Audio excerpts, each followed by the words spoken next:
안녕하세요. 강남 박공입니다. 지금 현재 프랑스가 시위로 아주 지금 몸살을 앓고 있죠. 그 현재 프랑스의 그런 모습이 곧 우리에게도 닥칠 수 있다는 생각을 하게 돼서 제가 한번 시나리오를 써봤거든요. 앞으로 마주하게 될 그런 미래라고 저는 생각을 하기 때문에 여러분들에게 소개시켜드리는 컨텐츠를 준비를 했고 그 주제를 오늘 한번 얘기를 해보려고 합니다.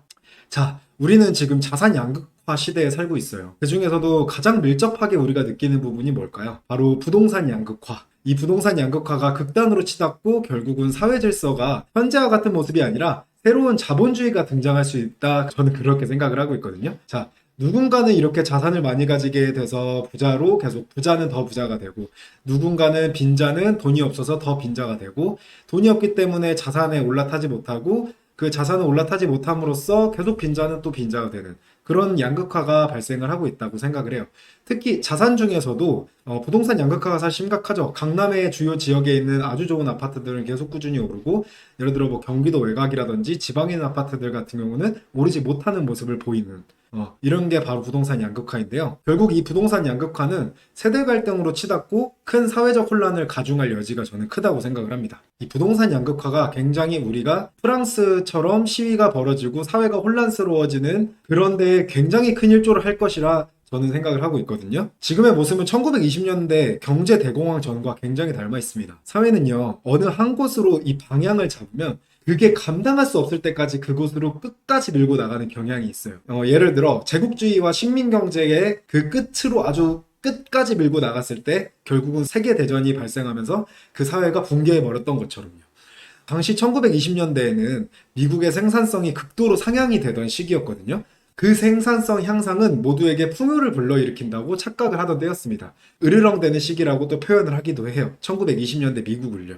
이때는 생산성은 극도로 좋아지고 있고 물건은 더 잘 만들고 있고 그렇기 때문에 우리 앞으로 이제 꾸준히 계속 잘 살게 될 거야. 이런 생각을 하게 되었다는 거죠.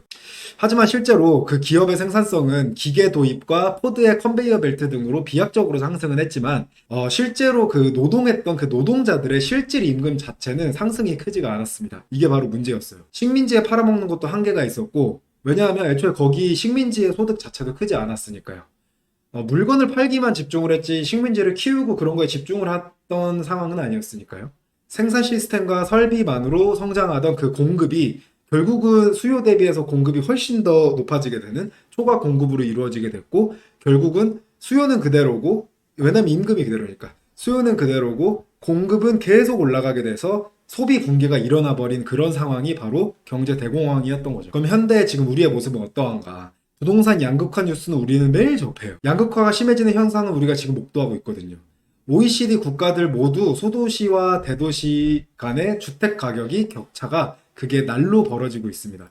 이 부분에 대해서 제가 하나 보여드릴 자료가 있는데요. 자, 코리안 헤럴드 문준현 기자님이 쓰신 기사를 하나 제가 가져왔는데 주택 가격 격차가 왜 이렇게 심각한가?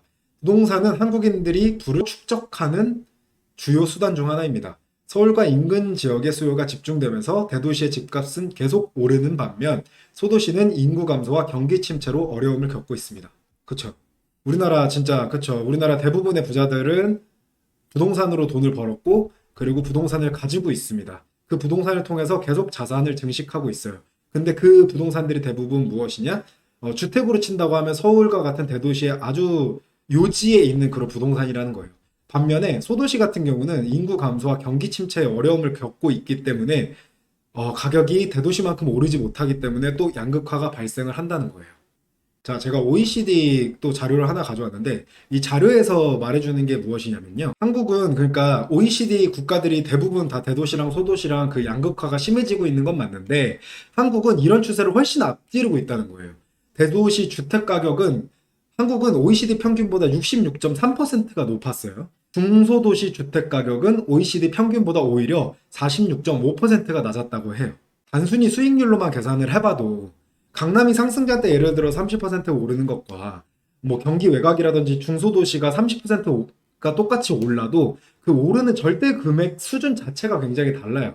예를 들어 강남에 50억짜리 아파트가 30억 오른다고 하면 15억이 오르게 되는데 중소도시에 예를 들어 3억짜리 아파트가 30% 똑같이 수익률이 올라도 그때는 9천만 원밖에 못 오른다는 거예요. 15억 9천만 원 이런 식으로 절대적인 가격 차이가 굉장히 크다. 그 수준 자체가 굉장히 다르기 때문에 앞으로 상승장을 겪으면 겪을수록 부동산 양극화는 굉장히 심해질 것이다. 이렇게 본다는 거죠. 사실 부동산 양극화뿐만이 문제가 아니에요. 자, 이거는 OECD 고용 전망 2025년 자료를 제가 가져온 건데요. 자본 수익 상승률이 임금 상승률보다 훨씬 압도를 하면서 자본을 가진 이들이 돈을 더 벌고 상대적으로 자본이 없는 젊은 층의 경우 임금 상승률이 그만큼 따라가지 못해서 자본을 획득할 수 있는 그 기회 자체가 줄어들고 있다는 거예요. 이 노동시장도 결국은 양극화가 일어나고 있다. 이걸 보여주는 게 바로 OECD 고용 전망에 대한 2025년 보고서입니다. 실제로 우리나라 상위 10%의 사람들이 소득을 가져가는 그 부분이 굉장히 더 높아지고 있습니다. 퍼센테이지로. 네, 거의 40%에 근접해왔고 지금 살짝 낮아졌는데 기조적으로 충분히 더 늘어날 수 있다고 보고 OECD 중에서도 아시아권의 국가들이 훨씬 그 빈익빈 부익부 현상이 더 심했다고 지금 평가를 받고 있어요. 자, OECD 전체 기준으로 평균 임금 상승률은 1995년에서 2002년 1.6%였거든요. 그게 시간이 지나면서 1%로 내려왔고 지금 2010년부터 2019년은 0.8%로 또 반타작이 났습니다. 그만큼 둔화했어요.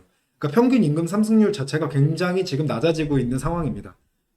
그리고 OECD 보고서에는 노동소득으로 가져가는 그 목 자체가 줄어들고 있다고 정확히 명시를 하고 있어요. 그만큼 자본수익 상승률보다 임금 상승률이 낮기 때문에 굉장히 우리나라는 부동산 양극화뿐만 아니라 이 소득에 대한 양극화 그리고 소득으로 내가 자산을 취득할 수 있는 그런 기회조차 박탈당하고 있다는 게 제가 말씀드리는 요지입니다. 그래서 부동산 양극화가 극복이 정말 쉬운 문제일까요? 저는 전혀 그렇게 생각하지 않아요. 이게 왜 그러냐면 현재 국민국가 시스템, 우리가 지금 생각하는 이 대한민국의 시스템 자체가 표로 정치를 하는 그 대의민주주의에서 오거든요.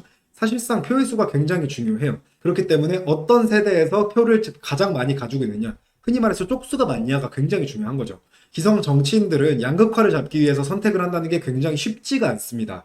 만약 양극화를 잡으려고 한다고 하면 정말 뼈를 깎는 고통을 다 감내를 해야 되는 거예요. 사회적인 합의를 이루어야 되고 내가 가진 사람들이 내 뼈를 깎는 그런 고통을 다 겪어야지만 문제를 해결할 수 있다는 거죠. 근데 어떤 정치인이고 어떤 기성세대들이 이를 받아들일 수 있을까요? 이게 쉽게 받아들이기가 쉽지 않은 문제입니다. 우리나라 자산의 대부분은 사실 부동산이잖아요. 이런 기득권들이 가격 하락을 원할까요? 그렇지 않거든요. 국민연금에 대해서 개혁했을 때 결국은 젊은 세대들이 돈을 더 내는 쪽으로 우리가 흘러가는 모습을 봐도 그렇잖아요. 국민연금만 해도 그러는데 자산을 가지고 있는 사람들이 그 뼈를 깎는 고통을 가질 수 있을까? 그 부분에 대해서는 저는 굉장히 회의적이라는 거죠. 이렇게 정치, 경제 부분이 터지기 직전까지 이 양극화, 부동산 양극화, 소득 양극화를 몰고 갈 수밖에 없는 시스템이라고 저는 보고 있습니다. 왜냐하면 사회적으로 이 뼈를 깎는 고통을 용인하지 않기 때문에. 그래서 결론이 뭘까요? 제가 말하고 싶은 거는 또 인간은 위기를 헤쳐나가는 법이라고 생각을 하고 있습니다. 경제 대공황 이후에도 그 자본주의의 장점이 굉장히 크게 작용이 됐거든요. 자본주의의 장점이 바로 유연함이에요. 대공황 때 그 문제를 직시하고 그에 맞는 시스템으로 자본주의를 수정하면서 바꿔나갔습니다. 70년대에 그 오일 쇼크 1차, 2차가 또 발생을 하고 미국에 굉장한 그 인플레이션이 발생을 했을 때도 자본주의를 또 그에 맞게 수정을 해나가면서 우리가 위기를 타개해 왔어요. 2008년 금융위기 때도 그래요. 이 위기 타개 방법이 옳다 그르다를 떠나서 아무튼 위기를 타개하고 그 상황에 맞는 현재 상황에 맞는 자본주의 방법으로 바꿔나가고 있다는 거예요. 2008년에 같은 경우는 양적 완화를 처음으로 실시했었잖아요. 그런 식으로 자본주의를 바꿔나가고 있습니다. 그게 바로 인간이 또 위기를 헤쳐나가는 법을 저는 깨닫게 된다고 저는 생각을 해요. 그러니까 앞으로 다가올 위기가 우리가 직면해야 될 그 위기가 부동산 양극화, 자산의 양극화, 소득의 양극화, 이 양극화로 인해서 사회가 갈 때까지 가버리고 밀어붙여질 때까지 밀어붙여지고 그렇게 우리가 위기가 발생을 했을 때 또 초월적인 면모를 발휘를 해서 또 자본주의를 수정을 하고 또 그 위기를 타개해 나가지 않을까? 그런 모습을 저는 생각을 하는 거죠. 저는 아파트 투자를 중심으로 하고 있지만 이런 양극화에 대한 부분은 우리가 바로 인지할 필요가 있다고 생각을 합니다. 안전한 투자를 하기 위해서죠, 여러분. 잃지 않는 투자를 하셔야 되니까요. 워런 버핏이 항상 우리한테 말해주죠. 잃지 않는 투자를 해야 된다고. 첫 번째는 잃지 않아야 된다. 두 번째는 첫 번째를 지켜야 한다. 그만큼 부동산 양극화, 자산 양극화, 소득 양극화에 대한 저는 위기의식이 저는 주어져야 된다고 보고 저는 2008년 이후로 자본주의가 조금 바뀌면서 저는 새로운 이제 위기가 발생할 거라 좀 생각을 해요. 그래서 그 위기는 아마 부동산 양극화든 어떠한 양극화에 의해서 발생이 될 가능성이 크다. 그 양극화가 발생이 됐을 때에는 아마 기성세대들이 자산을 가지고 있었던 그 모습에 대해서 그 반발심으로 인해서 나는 아무리 돈을 못 벌어도 아파트를 못 사 하는 그런 신흥 세대들에 대한 불만이 아마 사회적으로 전체적으로 퍼져 나가서 굉장히 좀 위기를 일으키지 않을까라는 생각을 하고 있습니다. 그래서 지금 프랑스에서 발생하는 그 위기 자체가 우리도 마주할 수밖에 없는 그런 위기가 아닐까. 왜냐하면 양극화가 지금 해소되고 있는 방향이 아니라 계속 더 양극화가 심해지는 쪽으로 사회가 흘러가고 있으니까요. 다음에도 좋은 컨텐츠로 제가 찾아볼 수 있도록 하겠습니다. 감사합니다.